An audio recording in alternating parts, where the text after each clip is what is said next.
आगे आइए और जानने की कोशिश करेंगे। जी ये कौन है मैम आप यहाँ पे? थोड़ा सा अगर आप आगे आ जाएंगे, थैंक यू।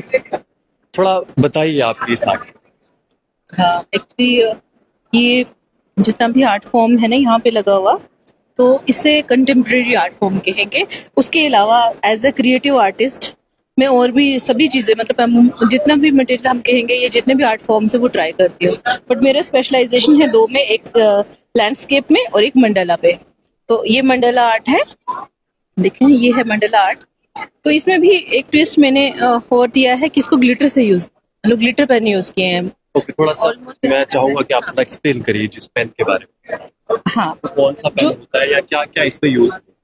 जो ग्लिटर पेन होते हैं उसमें थोड़े शाइन रहता है ना, तो अलग अलग कलर में अवेलेबल होते हैं, और शाइन करने की वजह से ना थोड़ा आर्ट फॉर्म जो है वो खुद निखर के आता है।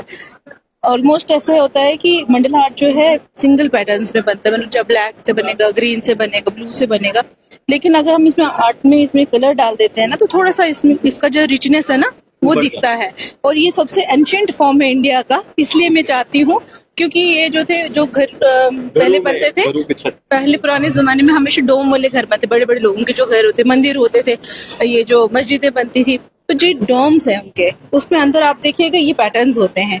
और जैसे रंग महल था उसमें ये पैटर्न्स दिखते थे, शीशे के बनते थे, शीश महल होते थे जो, तो ये पैटर्न्स यूज होते थे जितने भी जो प्राचीन मंदिर हैं उसमें। और यहाँ इसका मतलब मैं एक डिटेलिंग ये बताना चाहूंगी कि मंडला आर्ट ज्योमेट्रिकल पैटर्न्स में बैठता है, जितने भी ज्योमेट्री फिगर्स होते हैं उस पे बैठता है, और ये इंडिया का सबसे एंशिएंट आर्ट है। तो दैट्स व्हाई मुझे ज्यादा मैम आपसे ये भी जानना चाहूंगा कि ये सब आर्ट आप मतलब कहीं ना कहीं महिला जब होती है उसको घर में भी बड़े सारे काम होते हैं, उन सब के बीच इतना टाइम निकालना और फिर ये सोच भी पाना, मतलब अपने आप में थोड़ा समय लगता है, सब नहीं कर पाते, क्या करें?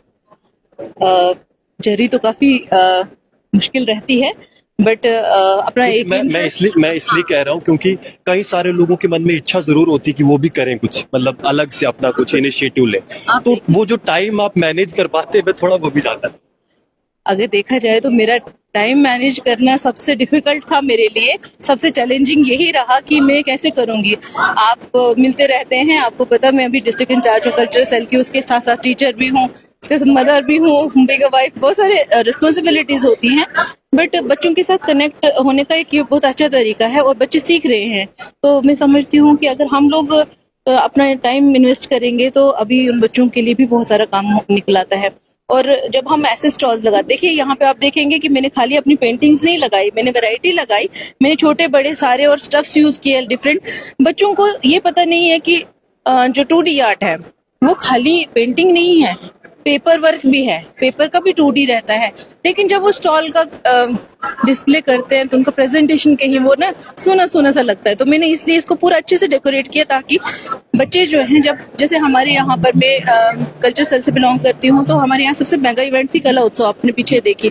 तो उसमें क्या है, बच्चे आते हैं लेकिन उनको प्रॉपर वो पता नहीं होता, गाइडलाइंस नहीं होती कि कैसे बनेगा।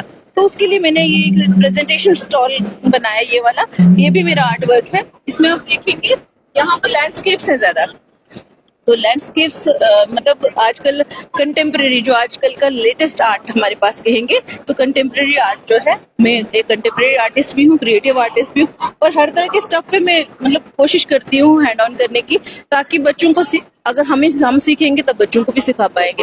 और मैनेज करना टाइम में ये बोलूंगी कि कई बार मैं रात को भी बनाती हूँ बैठ के, कई बार हम लोगों को हॉलीडे होता है, कोई या तो वेकेशंस पे होते हैं या फिर लीव पे होते हैं, तो हम छोटे छोटे आर्ट पीसेस बनाने की कोशिश करते हैं। तो मैं थोड़ा ये जानना चाहूंगा कि आपने बताया कि आप कल्चरल विंग से या डिपार्टमेंट से संबंध रखते हैं, तो लोग कैसे आपसे जुड़े? क्योंकि कई सारे लोग होते हैं जिन्हें कुछ ना कुछ करना तो होता है आर्ट के फॉर्म में, और उनके पास कोई प्रॉपर गाइडेंस नहीं होते हैं, तो आपसे कैसे जुड़े? फिलहाल तो इसका जवाब आपको शायद आज स्टॉल्स पे मिल गया होगा, मैंने देखा, और मैं कहूंगी कि डिस्ट्रिक्ट एडमिनिस्ट्रेशन का इतना अच्छा स्टेप था ये, क्योंकि वो कोलैबोरेट कर रहे हैं ऐसा ट्रस्ट के साथ, तो मैं भी उनको कोऑर्डिनेट कर रही हूँ। जितनी महिलाएं घर के अंदर से इतना खूबसूरत काम कर रही थी, अगर आज ये अपॉर्चुनिटी उनको नहीं मिलती तो शायद वो बाहर नहीं आ पाती। तो जो भी लोग, एक्चुअली मेरा तो बच्चों के साथ कंसर्न है, क्योंकि डिस्ट्रिक्ट में जितने भी स्कूल्स में एक्टिविटीज होती हैं मैं उनको डील करती हूँ।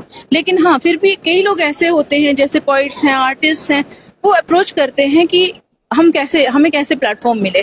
तो ये भी एक अपॉर्चुनिटी थी उनके लिए। तो हम लोगों ने इसको प्रॉपर मतलब जो मीडिया है या हम जितने भी हमारे पास लिंक्स थे ना लोगों के, हमने उन सबको भेज दिए ये। तो इससे क्या हुआ कि मीडिया में भी उनका एक एडवर्टाइजमेंट चला गया और ये लोग हमसे कनेक्ट हुए। और यहाँ पर आकर तो मैं कहूंगी कि ये भी एक इनिशिएटिव रहता है कि आप मीडिया में वो चीज डालो जो लोगों को बेनिफिट दे। देखिए अब ये जो चीजें हम लोग कर रहे हैं, तो यहाँ पर जितने भी स्टॉल लगे हैं, तो मैं देख रही हूँ कि कितने लोग, कितनी कमाई होती है उनकी। तो बच्चों को ये चीज समझ आएगी कि नहीं, प्रोफेशनल वे से भी अगर हम देखें कि मतलब वो करियर बना सकते हैं इन सब चीजों में। तो ये बहुत इंपॉर्टेंट है हमारे बच्चों के लिए जानना कि वो एक प्रोफेशनल वे से भी इन चीजों को ले सकते हैं। ऐसा नहीं है कि आर्ट फॉर्म कोई मतलब ऐसा इजी चीज नहीं है। बहुत थैंक यू धन्यवाद सो मैम। मच। तो आप देख सकते हैं बहुत ज्यादा सुंदर पेंटिंग में थोड़ा सा मेरे को क्षमा चाहूंगा, मुझे ये बड़ी पसंद आ रही है। जरा इसकी तरफ दिखाइए, ये देखिए बहुत प्यारे, बहुत सुंदर। साइड में ऐसे हाँ बिल्कुल जी। यहाँ पे मैं थोड़ा एक्सप्लेन करूँ पेंटिंग्स को अगर आप चाहें तो। देखिए यहाँ पर जो हमारी नदियां होती हैं, नदी नाले होते हैं ना, तो वहाँ उनका जो व्यू होता है कुछ ऐसे रहता है। जैसे पानी आ रहा है पीछे से, तो उसके साइड्स में कैसा रहता है, ठीक है। तो ये एक्चुअली ये पेंटिंग, इसका मैं सिर्फ इतना बताऊंगी कि ये सारे का सारा जो है इमेजिनेशन है, इसमें रियल कुछ नहीं है।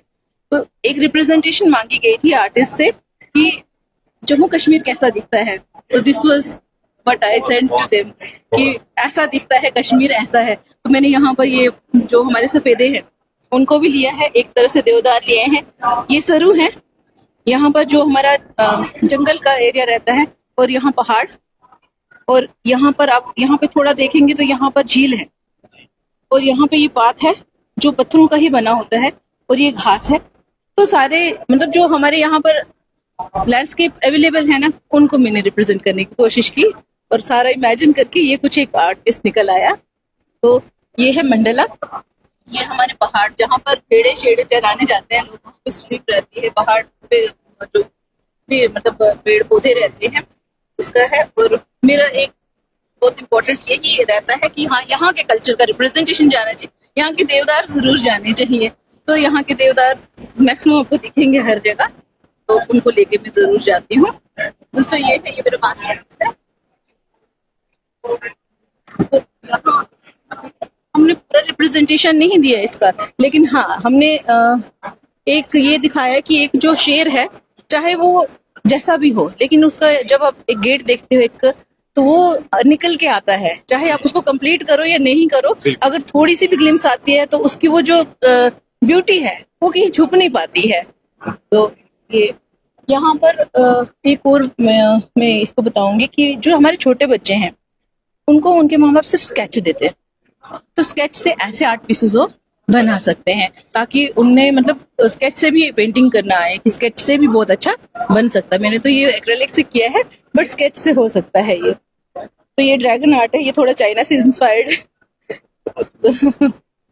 और ये ग्लिटर आर्ट है, इसमें ग्लू लगाई जाती है, थोड़ा सा ग्लू और पुट्टी मिक्स करके ये उभारी जाती है, मतलब कोन बना के, तो उसके अंदर ग्लू लगाने के बाद उस पे ग्लिटर चिपकाई जाती है, तो वैसे बनता है ये आर्ट पीस। तो ये अगर बड़े लेवल पे बने तो और ज्यादा ये सारी आपने बनाई? हाँ जी, ये सारे यहाँ से मैं पर्सनली नेशनल आर्ट वर्क के है। मैं 5 टाइम्स इंटरनेशनल आर्टिस्ट हूँ और 3 टाइम नेशनल आर्टिस्ट हूँ। आप ऐसे बेसिकली कहाँ से? मैं खैनी से हूँ। आप डोडा की? हाँ, और मेरी मैरिज हुई है प्रेम नगर में। जी। तो फिलहाल मैं कहूँगा कि मेरे लिए अच्छा नहीं था कि मैंने पहले मैम से मेरी मुलाकात नहीं हुई। ऐसे ऐसे आर्टिस्ट अपने डोडा में हैं जो इंटरनेशनल लेवल पर अपने आर्ट को प्रेजेंट कर चुके हैं, और यहाँ देख सकते हैं एक एक चीज में ही नहीं, खाली इनकी महारत हासिल है, 10 प्रकार की आर्ट फॉर्म्स पर इनकी पकड़ है। और वहाँ यहाँ आप देख सकते हैं कि कैसे कितने सुंदर सुंदर जो आर्ट है वो यहाँ पर बना हुआ है। थोड़ा सा मैम इससे भी एक्सप्लेन करिए, ये क्या है? हाँ, ये एक्चुअली ये नाइट व्यू है। रात को जब घर के अंदर रोशनी होती है, ये बर्फ पड़ी है, और रोशनी की जो ना ये आगे पानी है, झील है, तो उसमें भी ये रिफ्लेक्शंस पड़ रहे हैं। और ये सारा जो है मतलब देवदार के पेड़ रहते हैं या पाइन रहते हैं बाहर ज्यादा, तो उसके ऊपर बर्फ की कोटिंग है, तो वो नाइट व्यू दिखा रहा है। यहाँ पर मैंने थोड़ा और काम किया, इसको अगर आप देखेंगे, देखिए मंडला किया है इस पे होटल पे, और ये मिरर वर्क है। ये दिवाली के कैंडल्स रहते हैं, तो ये प्लेन थे, बिल्कुल प्लेन थे, तो इनके ऊपर मैंने ये मिरर बना के तो इसको थोड़ा और मतलब डेकोरेटिव, क्योंकि इसको आप यूज कर सकते हो, ये रीयूजेबल है। दूसरे बड़े वाले बॉटल, ये बॉटल आर्ट, तो हम देखते हैं कि बॉटल इधर उधर फेंकते कांच लगती है लोगों को, तो फिलहाल तो हमारे घर में अवेलेबल नहीं थी, मैंने किसी परचेज करके ली, तो मुझे एक आर्ट पीस बनाने का मौका मिला, तो मैंने सोचा बच्चों को पता होना चाहिए कहाँ कहाँ वो आर्ट फॉर्म्स यूज कर सकते हैं। एक और है यहाँ पर डिफरेंट आर्ट है, ये भी, इसमें क्या है, ये तो ग्लिटर मैंने आपको बता दिया, वहां पे वही सेम चीज है यहाँ। इसमें पुट्टी लगी है, जो नॉर्मल पुट्टी होती है, क्योंकि हमारे यहाँ के बच्चे जो है ना, हमारे यहाँ के जो बच्चे हैं ना, उनको स्टफ नहीं मिल पाता है, तो घरों में पुट्टी होती है, या फिर क्या बोलते हैं उसको, चूना जी। तो उसमें थोड़ी ग्लू डाल के ना वो इस पैटर्न को भी बना सकते हैं। तो ये सारी मेहनत में कहूंगी कि बच्चों के लिए की है, ताकि वो सीख सकें कुछ। दूसरा है यहाँ पर ये जो मंडला है, मंडला दो प्रकार के होते हैं, एक तो डॉट ये वाला और एक ये डॉट मंडला। ये डॉट मंडला का ये है कि आप एक बार पेन डिप करोगे, उसके बाद दोबारा उसको यूज करने के लिए, अगर आप दोबारा करोगे तो ये पैटर्न बनता है, अगर ये पैटर्न यूज करें तो आपको हर बार पेन को डिप करना है। तो डॉट मंडला जो है वो एक बहुत डिफिकल्ट फॉर्म है, तो उसको मतलब एक्सपीरियंस करने के लिए आपको बहुत प्रैक्टिस करना है उसको, तब जाके वो परफेक्शन से बन सकता है। ये डॉट मंडला है और ये मंडला है, और ये हमारा लैंडस्केप जिसको कंटेम्पररी कहेंगे, ये थ्रेड आर्ट। हाँ, ये मैं पूछने वाला था। यस, इसके ये बारे में स्ट्रिंग आर्ट बोलेंगे इसे, और इसमें ये यहाँ पर ये जो नेल्स लगाए जाते हैं, और उसके बाद कोई भी पैटर्न आप उभा सकते हैं, उसमें आप पोर्ट्रेट इवन तक बना सकते हैं, किसी की हुबहू शक्ल भी बना सकते हैं। ये थोड़ा हमने कॉस्टली थ्रेड से किया, बच्चों को दिखाने के लिए हमने इस थ्रेड से भी किया, क्योंकि जो हमारे दूर दराज के बच्चे या जिनके वो अवेलेबल नहीं होता स्टफ, तो वो बुनते हैं, स्वेटर्स वगैरह बुनते हैं उनके घर में, तो वही धागा मैंने यूज करके इसको 3D बनाया है।